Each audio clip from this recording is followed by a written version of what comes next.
បាយរីករាយនៅពេលដែលខ្ញុំបានមកមើលរឿងវិញ្ញាណបិសាចជក់ឈាមញាក់សាច់តែម្ដងបងមានភាពសប្បាយរីករាយដូចជាឈុតឆាកកំ ខ្លាញហើយនឹងមានភាពរន្ធត់ផងដែរមានអារម្មណ៍ថាប្លែកហើយនឹងសប្បាយដែលបានឃើញទេសភាពនៅទីក្រុងហុងកុងនិងទីក្រុងបាងកកមកដល់ហើយផលិតកម្ម Sunday យើងខ្ញុំបាននាំមកនូវរឿងដ៏ល្អពិសេសគឺរឿងវិញ្ញាណបិសាចជញ្ជក់ឈាម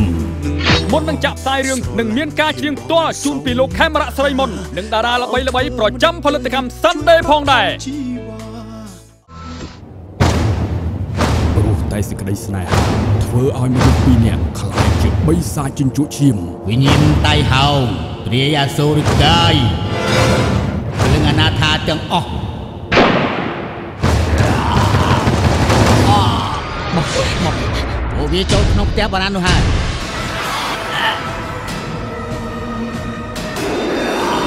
តែភាពយន្តខ្នាតធំដែលថត3ប្រទេសរួមគ្នា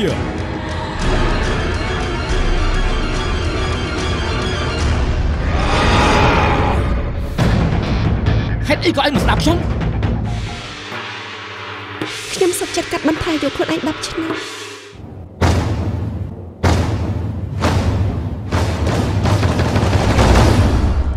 រឿងវិញ្ញាណបិសាចជញ្ជក់ឈាមមានបញ្ចាំងតែ5ថ្ងៃប៉ុណ្ណោះចាប់ពីថ្ងៃទី28 29 30 31និងថ្ងៃទី1ខែមករាឆ្នាំ2013មួយថ្ងៃបញ្ចាំង4លើកពេលរសៀលម៉ោង2ពេលល្ងាចម៉ោង 4:30 នាទីពេលយប់ម៉ោង 7 និងពេលយប់ម៉ោង 9នៅសន្តាគារជលសាខេត្តព្រះសីហនុ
ខ្លួនណាពុនឡងឲ្យបងបានឈោងចាប់យក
នមួយ